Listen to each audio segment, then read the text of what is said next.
Yes, guys. Hope everyone is good. Like deja vu. We're here again. Um, you know what's annoying me the most about this entire thing? Because obviously I've looked at all the doom and gloom everywhere else, and I want to be that guy who can, you know, just bring a little bit of light to the situation. And I'm going to try. I'm going to try my best, and I am going to analyse the game and different areas of the game and not just look at the result and the second half and go, oh, this is bad, everyone needs to be fired, everyone needs to be sacked, because that's a terrible way of thinking, and that's not going to get you through life happy. And I learnt that because I was exactly like that in the past. That was me. But I've got to a point now in my life where I'm not going to let Leeds United ruin my week, even though deep in my brain it always will. There's more to it, and there's always another game, and there's always ways to improve. And last year we saw that, we were down every week. We still stayed in the Premier League. And my thought is that I was 1,000% sure we'd be getting relegated last year, 1,000%. But we didn't, and we stayed in this league. So that's always in my mind. No matter what happens currently now, there's always going to be a chance for us to stay in this league. So that's my mentality. So I'm going to try and give an insight. I'm going to go through the negatives. We have to be real about the game. I'm not going to necessarily call out individual players for not being good enough for Leeds United. I'm not a professional footballer. I'm not a professional coach. I don't know it better than Jesse Marsch. I'm not going to call out Jesse Marsch for being terrible tactically, needs to be fired, doesn't know what he's doing. Because again, my ego isn't that big. But I think I know better than the coach of Leeds United Football Club in the Premier League. Other people clearly do, and that's fine. That's them. But this is me, and this is my opinion. Apologies, I didn't realise I was sat in the dark. But yeah, let's just do it. Let's be honest. Let's do this, right? First half, and I think we can all agree. Well, I think most of us can agree the first half was very good. In fact, I'll go as far as saying the first half was one of the best first halves, or one of the best halves of football we played this season. It was everything we want to do, we did, apart from get that second goal. For me, that was the biggest turning point in the game, without a doubt. Not scoring not getting that second goal was vital in the end. But the first half was good. The pressing was excellent. And for all Patrick Bamford's haters out there, I understand, and he should have scored that 100%. He wasn't sharp. He wasn't him. He wasn't the player we know he can be. But you have to understand this, and I'm going to do a breakdown of it in a few weeks when I've got more time, on how Patrick Bamford helped this Leeds side be Leeds the way we want. His presence, his pressing, his movement, his body position, his starting position, everything about him off the ball allows us to press higher. That is him. That starts from him. However, when you miss a chance like that, it's so easy to say, oh, we need a striker that scores those goals. Of course, everyone needs a striker that scores those goals. And he should have scored those goals. He should be scoring those goals when he gets a chance. But let's talk about the half. And I thought it was really good. It was energy, it was entertaining, which apparently Jesse Marsch football isn't. And there was two decent sides that wanted to win or wanted to at least play football. And you saw that in the first half. And that's what we want. And we had the chances, we created the chances to get something from that game. But we didn't utilise the chances we had. Brendan Aronson was electric. Tyler Adams all game was electric. Oh, he's excellent, Tyler Adams is. And there was people out there which wanted other people, whatever. Not getting into that. But yeah, Rasmus, I thought it was his best game, and he kept quiet. A guy who's one of the best wingers in the Premier League on his day, let's be honest. He kept him really quiet. Obviously, he's going to have one or two chances. Any fullback in the world will struggle to keep him quiet for 90 minutes. But he moved the other side. He moved over. He moved to the other side. It's really difficult to formulate something so positive when the result is 2-1, but you have to take yourself out of that. And you've got to ask yourself, who are you, right? What do you want from Leeds? What I want is to see something. Other people don't, but I do. But what I see is far away. It's not there yet. And people will question, well, our aim should be to stay in the Premier League. But then you've got to ask yourself, is what we're trying to achieve going to be enough? And I think it is enough. But there's things that you depend on for that. Luck in football is huge. for us specifically, the young players. The players we brought in play well, they're good. And they understand the system. Now you need everyone else that was here last year, or the young players, to grasp it as well. And they're just a bit behind for me. I think Robin Koch gets it. I think he's been excellent for us this year. Meslier gets it. The others that played for us last year that are still in that squad are not quite with it yet, I think.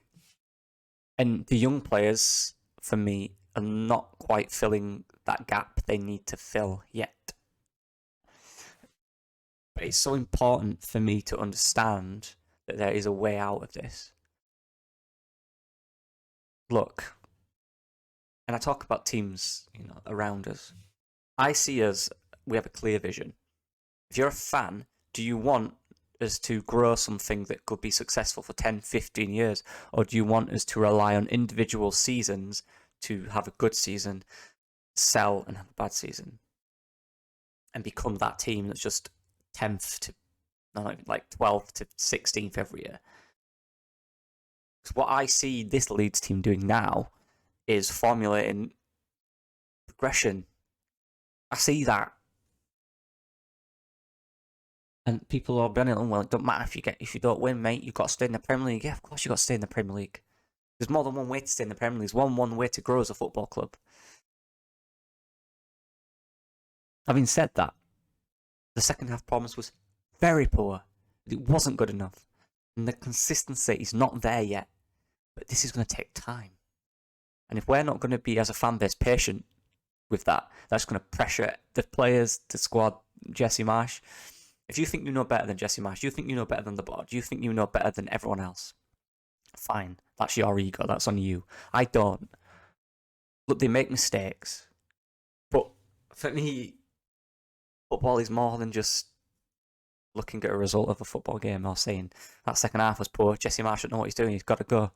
It don't work like that. Yeah, the second half was a weird one. I have to say, Kadukore, Crystal Palace has not been red carded, is an absolute embarrassment again from the Premier League refs. If we're being brutally honest about it, that is a disgusting tackle. And Tyler Adams, good job he's so healthy and fit, or his ankle could have gone. Look it back, it's horrible. We saw something last week. Emerson Royale got sent off for less than that. Little things in games like that. You've got to take your chances as well. We had those. And we've been cut open by quality. And we've got to allow ourselves to win those battles. We lost battles in the second half. 50-50s were not being won. Not once, 3 or 4 times in the same move. They were not being won. We were losing out. I thought, for his standards, Matt Rocker was poor today. And I'm saying that because Matt Rocker is a class operator and I really like him, but he was poor. He had some decent little interceptions and some rough play, but his passing was off. His positioning I didn't think was great. He always seemed to be catching up. I think Cooper had a great game. Personally, I've always got time for Liam Cooper because Leeds fans forget, and I know people this thing about sentiment. We've got rid of sentiment. You don't have to get rid of it. You've got to use it in the right way. You can't rely on it to keep you in the Premier League, but you can rely on it to give you motivation. And he's the type of player that will motivate players. People look up to him. That's just the truth. I've been around football for so long. Believe me, I'm part of a football team. The best players are not often the ones that play. They're often the ones that help the team. I get it. Personally, I want Sturrock and Cox centre-back. That is my ideal centre-back. I think that works. I want Firpo, I just want to get fit. Firpo left-back. That's what I want with Rasmus. That's my back four, and I think that's a really good back four. We've got to talk about the aspects of the game which we rely on. The press, what was fine. The second half, it lacked a bit. When Bamford came off, the energy wasn't there. The press wasn't there. Brent Harrison tired. And I hate to say it. People are going to think this is harsh, but I'll be honest, subs have not impacted the game. And I saw people criticising what subs Jesse Marsh made. I disagree. I think the subs were fine. The subs could do what he wanted them to. They should have done that. They didn't. Joffe came on. I know he's not got long, but he had 1 or 2 moments in the game, and he's not done enough in those moments, in my opinion. I'm talking about players here that I very highly rate. I've said this in previous videos. I rate them more than players we've got in our style lineup. I think their ceiling is extremely high. Somerville was okay, but we want someone that's going to change the game. Click didn't change the game. Somerville didn't change the game. Gelhardt didn't have long, but he didn't change the game for me. And these are people we're relying on for the future of our club. Well, two of them. It wasn't good enough. People saying that he made the wrong subs. Who would you have brought on? Who else is on the bench? Willian is clearly not match fit yet. He's new. He's got to learn the system properly. It'll take weeks. JB, again, no experience playing in the Premier League. The subs were the right subs. They just didn't impact the game the way they should have done. And I think you've got to say this as well. We missed Sinisterra in the final third because the final third movement in the second half, not the movement, the ability to pass a ball 5 yards was gone. It was shot. And people could talk about Jesse Marsh's rush, just kick and hook rush system. It's not that. I'm sorry. And I'm getting annoyed because if you think that's what it is, I'm sorry, you don't understand football. I hate to be that guy. It's not kick and hope and rush. It's quick, fast. But if you don't have the players that can do that in difficult moments, that's when it struggles. You can't teach a player to pass a ball 5 yards. You can't teach a player to do the right thing. You can do it on the training ground, but in a game, if a player cannot pass a ball 5 yards to the guy at the side of him, that's not on the coach. If a player can't finish a one-on-one, that's not on the coach. The movements were all right. The movements were good. We had some good movements, but the passes were not there. They were not good enough. We're missing that star, that Sinisterra sauce in there. We really were. He's going to be vital for us this year. And the young guys that came on, who I highly rate and I think could go all the way, did not do enough for me. I thought some of it were decent. In fairness to him, he was all right. But I just want him to just have that game where people are going to look at the match and go, who's that kid? Like Gelhardt had last year. I want to see that from him. We're sitting here going, he did all right. I want to sit here and see people say, who's that? That's what I want from him. And the other young guys when they get a chance. I am a person, I believe in the process. If you're a bad person that looks at 5 games and says it's not been good enough, get him gone, he needs to be sacked, something needs to give, then I don't know. I'm not the type of person who gives up on a person. I stick with them through difficult times. That's just what I do. That's who I am. If you're not that, that's fine. You want more of Leeds at this point. But I think what I want from Leeds at this point is more consistency. I don't want anything to change. I don't think it needs to change. I think it's just consistency and getting the players, all of the players, to understand the movements and just relaxing in the moment and just passing it and picking out the right pass, the right way to pass, the right time. It's just off there. It's a bit off. Yeah, but that's it. I'll make a video in midweek, probably reacting to some people who probably want Marsh gone. I'll probably do something like that because I just don't understand it, and I think that's very narrow-minded. I know this is quite a critical video, and I hate to be like this, but football needs it sometime. So please leave a like because I'm annoyed. Thank you. Peace.